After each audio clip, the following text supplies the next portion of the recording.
அருட்பெரும் ஜோதி தனிப்பெருங்கருணை உலகசமான காந்தாலயம் சமதர்ம சுத்த சன்மார்க்க சபை.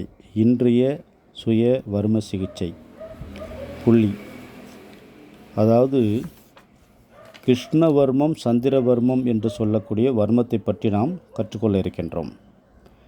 கொண்டை கொல்லிக்கு ஒரு விரல் வலது பக்கம் கிருஷ்ணவர்மம் அமைந்துள்ளது. கொண்டை கொல்லிக்கு ஒரு விரல் இடது பக்கம் சந்திரவர்மம் அமைந்துள்ளது. இது எப்படி இயக்குவது? ஆள்காட்டி விரல் கிருஷ்ணவர்மத்திலும் மோதிர விரல் சந்திரவர்மத்திலையும் வைத்து உள்ளங்கை பட்சி நேர்வர்மத்தில் பதியாமல் இவ்வர்மங்களை இயக்க வேண்டும். நடுவிரல் கொண்டை கொல்லியில் தொட்டிருக்கலாம், அழுத்தக்கூடாது. சுட்டு விரல் மோதிர விரல் இரண்டு கொண்டு இரு வர்மத்தையும் தொட்டு மிதமாக அழுத்திவிட வேண்டும். சுட்டு விரல் மோதிர விரல் கொண்டு வர்மத்தை மிதமாக அழுத்தி விடலாம், அசைத்து விட வேண்டும். இளம் வளமாக சம அளவில் இருக்க வேண்டும். மிதமான அழுத்தம் இரு விரல்களிலும் சமமான முறையில் இருக்க வேண்டும். 3 முறை செய்ய வேண்டும். இதனால் ஏற்படக்கூடிய பயன்: கைகால்களுக்கு ஆற்றலை கொடுக்கும், மூக்கிற்கு வாசத்தை உணர ஆற்றலை கொடுக்கும், தொடு உணர்வை உண்டு பண்ணும், அந்த உணர்வை நாம் உணரச் செய்யும், குதத்திற்கும் குறிக்கும் ஆற்றலை கொடுக்கும், விந்து தன்மையை ஒழுங்கு செய்வதற்கு இந்த வர்மத்தை பயன்படுத்துகிறார்கள். நுரையீரலுக்கு நல்ல ஆற்றலை வலிமையை கொடுக்கிறது, மூளையினுடைய சூட்டை சமன் செய்து அமைதித்தன்மையை கொடுக்கிறது, மூளை செல்களுக்கு ஆரோக்கியத்தை கொடுக்கிறது, சிவப்பு மற்றும் வெள்ளை இரத்த அணுக்களின் எண்ணிக்கையை ஒழுங்கு செய்கிறது. கிருஷ்ணவர்மம் மூளையின் குளிர்ச்சி தன்மையை ஒழுங்குபடுத்தும் தன்மை உடையதாக இருக்கிறது. சந்திரவர்மம் மூளையின் சூட்டை சமன் செய்கிறது. இதில் பாருங்கள், கிருஷ்ணவர்மம் மூளையின் குளிர்ச்சி தன்மையை ஒழுங்குபடுத்துகிறது, சந்திரவர்மம் மூளையின் சூட்டை சமன் செய்கிறது. ஏன் சந்திரவர்மம் சூட்டை சமன் செய்கிறது?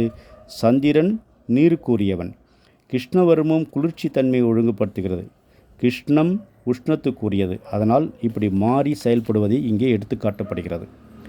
இந்த இரு வர்மங்களையும் அவத்தைகளை, அதாவது சாக்கிரம் திலர்தகாலம், சொப்பனம் தும்மிக்காலம், சுழுத்தி நேர்வர்மம், துரியம் அன்னக்காலம், கொண்டைக்கொல்லி துரியாதீதம், அண்டக்காலம் மேல் அண்டம் மூளை இயக்கும். இப்படிப்பட்ட அற்புதங்களை கொண்ட இந்த வர்மம் மூளை போர்வையை ஒழுங்காக்கும். மூளையை சுற்றி இருக்கக்கூடிய ஒரு லேயர், அது சரியாக பராமரித்து கொண்டும் இருப்பதற்கு இந்த வர்மங்கள் பயன்படுகிறது. அன்புள்ளங்களே, இந்த வர்மங்கள் அனைத்தும் இங்கே உலகசமான காந்தாலயம் சமதர்ம சுத்த சன்மார்க்க சபையில் மிக குறைந்த முறையில் சேவை என்ற முறையில் இது கற்றுக் கொடுத்திருக்கிறார்கள். கற்றுக்கொள்ள விரும்புகின்ற அன்புள்ளங்கள் டிஸ்கிரிப்ஷனில் இருக்கக்கூடிய அலைபேசி எண்ணுக்கு தொடர்பு கொள்ளுங்கள். இங்கே நடத்தப்படுகின்ற வர்ம சுய சிகிச்சை பயிற்சியில் கலந்து கொண்டு பயன்பெறலாம். மற்றவை உங்களுடைய நேரடியில் சந்திப்போம். ஓம் குருகாந்த ஈசாய சச்சிதானந்த சிவம். 11 சித்தர்களுக்கும் திருமூல தேவருக்கும் என்னுடைய பணிவான நன்றி நன்றி நன்றி. இந்த வர்மத்தை பார்த்து கொண்டு கேட்டுக்கொண்டிருக்கிற அத்தனை அன்பு உள்ளங்களும், இதை பயன்படுத்தி பலன் பெறுகின்ற அத்தனை அன்பு உள்ளங்களுக்கும் பிரபஞ்சத்தினுடைய பரிபூரண நன்றி நன்றி நன்றி.